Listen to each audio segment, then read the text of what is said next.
செஞ்சுட்டு இருக்கும்போது ஷாக் அடிச்சு இவருக்கு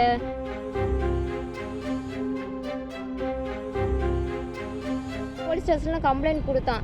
கம்ப்ளைண்ட் கொடுத்து கூட இது வரைக்குமே போலீஸ்லேருந்து எங்களுக்கு வந்து எந்த ஸ்டெப்புமே எடுக்கவே இல்லை. மாணிக்கங்கிற அவரு தான் அவங்க வீட்டிலேருந்து எங்களுக்கு ஃபோன் பண்ணி கேஸ் வாபஸ் வாங்க அப்படின்னு சொல்லி எங்களை தான் தொந்தரவு பண்ணிகிட்டு இருக்காங்க.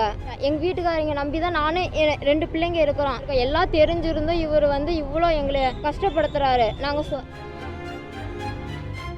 என் பேர் வந்து பூஜா, எங்கள் வீட்டுக்காரங்க பேர் வந்து காளியப்பன். கூலிக்கு தான் வேலை செஞ்சிட்ருக்காரு. மேஸ்திரி வந்து கண்ணூர்பட்டி, எங்கள் ஊர் வந்து கதிராநல்லூர் ஊர். கண்ணூர்பட்டியில் வேலை செஞ்சுட்டு இருந்தார். மேஸ்திரி வீடு தான் வேலை செஞ்சுட்டு இருந்தார். மேலே வந்து ஹச்டி லைன் போயிட்டு இருந்துச்சு. போயிட்டு இருக்கும்போது இப்படி வேலை செஞ்சுட்டு இருக்கும்போது ஷாக் அடிச்சு இவருக்கு ஷாக் அடிச்சிருச்சு. அப்புறமேட்டு ஆம்புலன்ஸில் நாங்கள் அச்சி ஹாஸ்பிட்டலுக்கு தூக்கிட்டு போகும்போது அங்கே வந்து ஆம்புலன்ஸு கமுந்து போயிடுச்சு. கமுந்து போய் அவருக்கு கால் ஃபுல்லாக காயமாயிருச்சு கீழே எல்லாமே. அதுக்கப்புறம் அச்சி ஹாஸ்பிட்டலுக்கு கூட்டிகிட்டு போய் அங்கே வந்து முடியாதுன்னு சொல்லிட்டாங்க. ராயல் கேர் ஹாஸ்பிட்டலுக்கு அமுச்சு விட்டாங்க. அங்கே போய் இப்படி அமுச்சு விட்டோம், இவ்வளோ காசு செலவாகும் அப்படின்னு சொன்னாங்க. சரி நாங்கள் எவ்வளோ செலவானாலும் சரி நாங்கள் பார்த்துக்குறோன்னு சொல்லி அங்கே சேர்த்துனோம். சேர்த்து இருக்க ரொம்ப நிலமை சீரியஸாக தான் போயிட்டுருக்குது.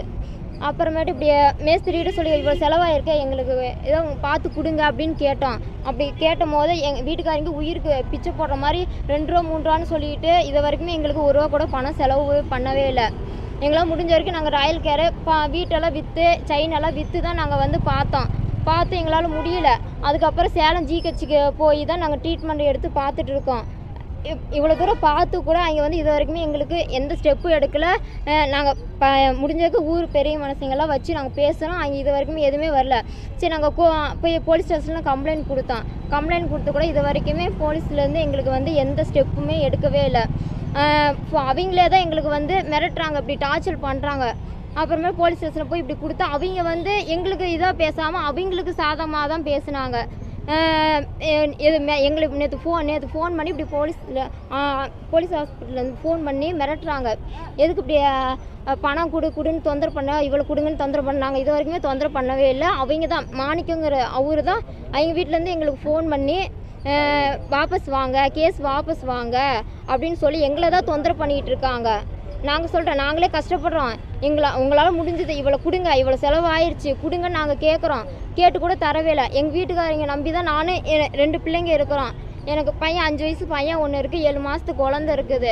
இவர் நம்பி தான் நாங்கள் இருக்கோம். ஒரு பால் செலவுக்குனா கூட இவர் சம்பாரித்து கொடுத்தா தான் நாங்கள் குடும்பம் நடத்துறது. அந்த அளவுக்கு நாங்கள் இருக்கோம். எல்லாம் தெரிஞ்சிருந்தோம் இவர் வந்து இவ்வளோ எங்களை கஷ்டப்படுத்துகிறாரு. நாங்கள் பேர் வந்து மாணிக்கம்.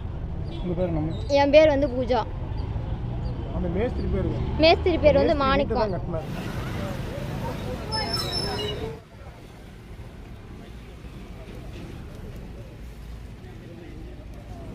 ட்ரெண்ட ஃப்ரெண்ட் ஆக்கிக்கோங்க. தந்தி டிவியின் சப்ஸ்கிரைபர்ஸ் அண்ட் ஃபாலோவர்ஸ் குடும்பத்துல நீங்களும் இணையுங்க.